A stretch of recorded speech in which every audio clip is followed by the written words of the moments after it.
నీవు అనుకుంటా ఉండొచ్చు, నీకు ఎవరూ ప్రాధాన్యత ఇవ్వట్లేదు, నేనెవరూ పట్టించుకోవట్లేదని, నీకోసం ఎవరూ సమయాన్ని వెచ్చించట్లేదు అని బాధపడుతూ ఉండొచ్చు. నీ మాటలు వినడానికి కూడా ఎవరికీ తీరిక లేదని బాధపడుతూ ఉండొచ్చు. కానీ ఒకసారి ఆలోచించు, నీవు ఇవన్నీ ఎవరి దగ్గర నుండి అయితే ఆశిస్తున్నావో వారు కూడా మనుషులే కదా.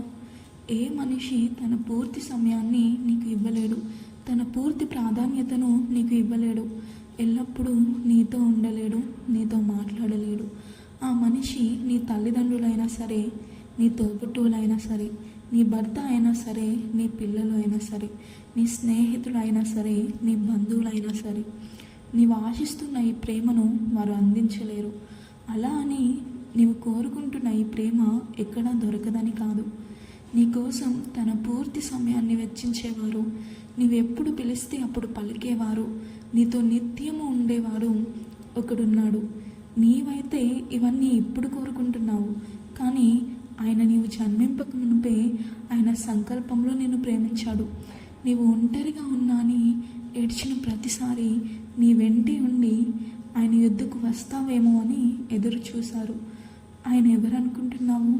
సర్వలోక అధినేత, ప్రపంచ నిర్మాత, సర్వాధిపతి, అద్వితీయుడైన దేవుడు.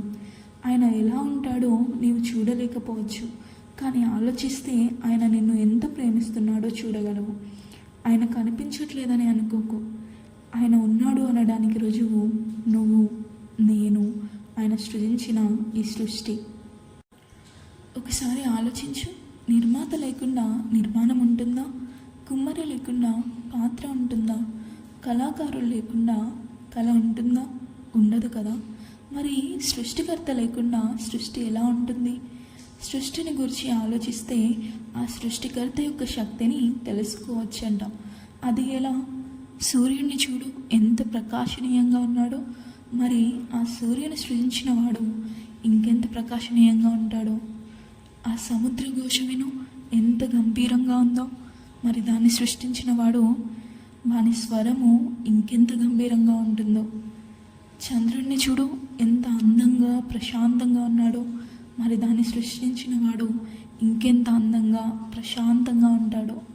ఈ ప్రపంచాన్ని, అంతరిక్షాన్ని ఒకసారి ఆలోచించు, ఎంత పెద్దగా భయంకరంగా ఉంటుందో. మరి వీటిని సృజించిన వాడు ఇంకెంత పెద్దగా ఉంటాడో. ఇలా ఒక్కొక్కటి చెప్పుకుంటా ఉంటే సమయమే సరిపోదు కదా. ఆ సమయాన్ని కలుగజేసింది కూడా దేవుడేగా.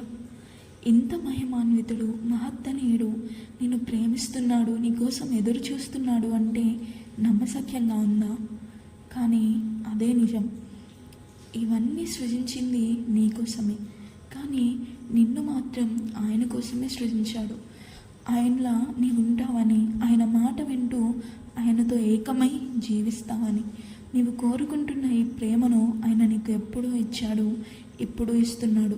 కానీ నువ్వు ఆ ప్రేమను చూడగలుగుతున్నావా? నీవు ఆ ప్రేమను చూసిన రోజు జ్ఞాపకం ఉంచుకో. నీవు ఏ ప్రేమనైతే కోరుకుంటున్నావో అదే ప్రేమను తిరిగి ఇవ్వాల్సిన బాధ్యత నీపై ఉంది. దేవుడు నిన్ను ఎంతగా ప్రేమిస్తున్నాడో నీ నుండి అదే ప్రేమను ఆయన ఆశిస్తున్నాడు. ఆయన సమయం వెచ్చించి నీ కొరకు ఈ సృష్టిని సృజించాడు, నీతో నిత్యము ఉంటున్నాడు. మరి ఆయనకు నీ సమయం ఇస్తున్నావా? ఆయన నీవు పిలిచిన వెంటనే పలుకుతున్నాడు. ఆయన పిలిచినప్పుడు నీవు పలుకుతున్నావా? ఆయన నీకు ఎంతో ప్రాధాన్యతనిచ్చాడు, మరి నీవు ఆయనకు ఎంత ప్రాధాన్యత ఇస్తున్నావు? నీకోసం ఆయన అవమానపరచబడ్డాడు. ఆయనను సేవించడం నీవు అవమానంగా భావిస్తున్నావా? నీకోసం ఆయన మరణించాడు. కనీసం నీ జీవితాన్ని ఆయనకు ఇవ్వగలవా? ఆయన ఉన్నంత కాలము నిన్ను ప్రేమిస్తూనే ఉంటాడు. ఆయన ఎంతకాలం ఉంటాడు అంటే శాశ్వత కాలము ఉంటాడు. ఆయన ఉన్నవాడు, ఉంటున్నాడు, ఉండబోయేవాడు. Creation may seem independent, but the signature of the Creator is always present, even if unseen.